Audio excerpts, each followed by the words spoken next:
खड़ा बड़ा न जाना तारा का होई के करला भरना पहचाना तारा का पता कला मेरे बारे में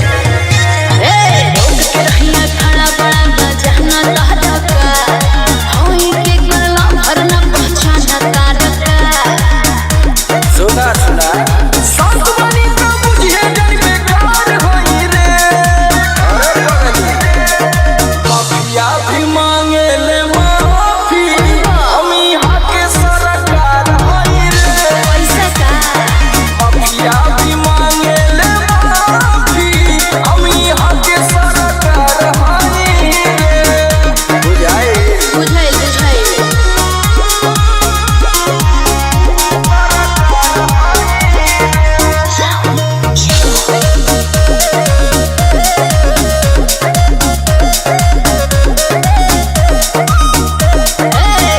हमें से बोले के बबूल का कुछ दिन में कहबो हरे बलिया मऊ अरे यूपी 50 अरे पागल जिला के छोड़ी से डेटवे हमारा चारों ओर फैलल हथियार के व्यापार कारनामा के बारे में जाने शिकारी होई बुझिए ना शिकार होई रे का माफिया भी मांगे ले माफी हम यहाँ के सरकार होई रे माफिया भी मांगे ले माफी हम यहाँ के सरकार होई रे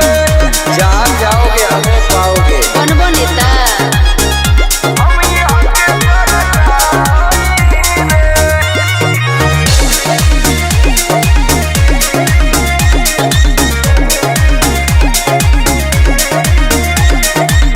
फिकत खाली साचो भोपाल बा यादव रात जैसन का तोहरो भया अरे हमार नमवे काफी बा